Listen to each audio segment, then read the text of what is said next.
The film opens with a flashback in the quantum realm. Janet Van Dyne comes across two creatures that attack her. She kills one but is pounced on by the other. Before it can finish her, someone blasts its head off. Janet turns and sees another man, appears to have crash-landed in the realm with her. In the present day, Scott Lang has been enjoying his newfound celebrity status after helping the Avengers save the world from Thanos, although at least one person mistakes him for Spider-Man. Thank you, Spider-Man! Meanwhile, Hope Van Dyne has taken over her father Hank's company and has been using PIM particles for expanding her research and using it for global benefits. Scott has also written a best-selling book about his experiences. However, his absence from being stuck in the quantum realm has also kept him from his daughter Cassie. Scott gets a call from jail and meets Hope there. Cassie was arrested for being at a protest. She has also been tinkering in science ever since the blip, even beginning to work with Hope and Hank, whom Cassie refers to as Grandpa Hank. Scott and Cassie join the Pims at home for dinner, where Hank accidentally lets it slip that Cassie has been arrested more than once. She draws attention to the work they have been doing, including Hank having an ant farm with his smart ants, while Cassie has worked on a device that sends signals to the quantum realm, and signals can be received in the outside world too. This causes Janet to panic, and she shuts the device off. Before she can explain herself, the device reactivates and starts pulling everything and everyone inside. Scott jumps in after Cassie and uses his Ant-Man suit to protect her as they fall into the quantum realm. Hope uses her Wasp suit to save her parents. The Pims gather as Janet tries to keep them from being spotted. They are found by inhabitants that Janet confronts. After a quick duel with one of the inhabitants, Janet and the creature laugh it off like old friends. She is then able to get her family a ride atop a large flying creature. The Langs are found by other quantum realm inhabitants, varying from humanoid to many alien-like beings. Scott and Cassie must drink a red fluid called ooze that comes from one of the creatures, Veb, which allows them to understand the natives. Hi, I am Veb. You just drank me. I did what?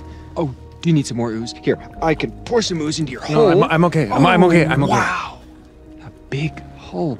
How many holes do you have? I'm sorry, is that a personal question? I don't have any holes.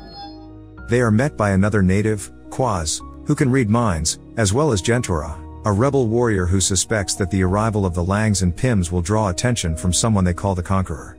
When Scott mentions Janet's name, Gentora becomes more suspicious. Janet leads Hank and Hope to a bar full of other quantum natives.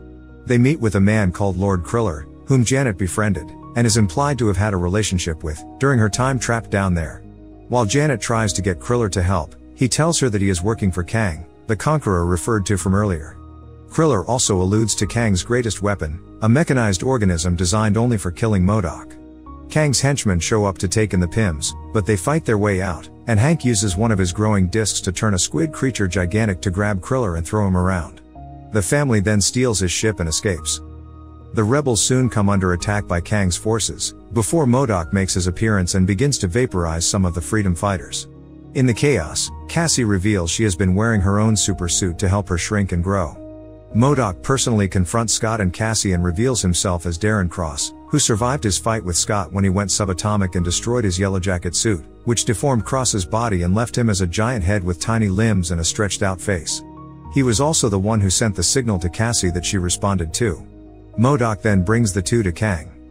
On their way out, Janet comes clean to Hank and Hope about her time down there.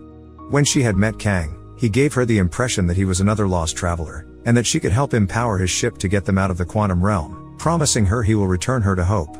After Janet found his ship's core, she learned that his ship was powered by his thoughts. When she touched the core, she caught a glimpse into Kang's mind, and she witnessed all the atrocities he committed, from wiping out entire planets and destroying timelines. Kang attempted to appeal to Janet by saying he can make it so that she never missed Hope's childhood, though she knew it would mean other worlds would suffer because of him.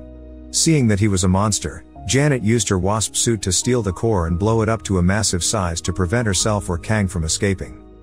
Scott and Cassie meet Kang, who boasts about having killed other Avengers across other timelines. He demands Scott's help in getting his core back, threatening to kill Cassie and force Scott to relive the moment for eternity if he doesn't help. Scott reluctantly agrees but makes it clear he will come for Kang if he hurts Cassie. Scott is dropped down into the core's location to retrieve it, but he gets caught in what MODOK calls a probability storm, causing hundreds of multiple Scotts to pop up. The Pims fly by the location when Hope gets a read on Scott. As she flies down to help, she gets surrounded by her own probabilities. Scott's probabilities manage to help him since their entire shared goal is saving Cassie. Hope helps Scott, and they shrink the core down together. Hope and Janet try to help Scott now that he has the core, but Kang shows up to take it from him, going back on their deal to let Cassie go. He also takes Janet with him and has MODOK destroy the ship with Hank in it, though he survives. When Janet calls Kang a monster, he explains that he is the exiled one among his many variants, and he believes they are responsible for other horrors across the multiverse. He thinks that his escaping the quantum realm will allow him to take control over an event that is coming for humanity. The ants from Hank's ant farm arrive, after apparently having gone through time displacement that has helped them grow more advanced over less time than what the humans have gone through. They help Hank get Scott and hope to head toward Kang's stronghold. Meanwhile, Cassie uses her suit to shrink into a prison and free Jentora and other rebels to charge toward Kang's tower. Just as Kang tries to make a big villain speech, Cassie hijacks it and tells everyone to head to the tower to fight Kang. The other rebels are freed and fight off Kang's goons. MODOK goes for Cassie, but she turns giant and punches him down. Before leaving, she convinces him that he doesn't have to keep being evil. Scott grows gigantic as he angrily runs toward Kang for reneging on their deal. He reunites with Cassie and is proud to see she is giant too. Hank leads the ants, plus a giant mecha ant toward the tower. Kang leads his own attack against the rebels, but MODOK goes in for his own attack now that he has switched sides. He chooses to die as Darren, and the heroes stand by his side as he dies. The heroes make their way into the tower, where Janet has repaired Kang's core and has opened a portal to return home. Scott pushes Cassie through just before Kang attacks him. They get into a brutal fight, with Kang nearly beating Scott to a pulp. Kang attempts to jump through the portal, but Hope jumps back to help Scott fight. They overpower Kang and destroy the core by using multiple growing/shrinking discs on it. Hope pushes Kang toward the core, which pulls him into a portal to oblivion. Cassie manages to reopen the portal to help Scott and Hope get home, while the quantum natives cheer for their victory. Scott returns to his life and family, although he worries about what Kang said regarding something terrible coming. He brushes it off as nothing and joins the family to celebrate a fake birthday for Cassie since he missed some during the blip.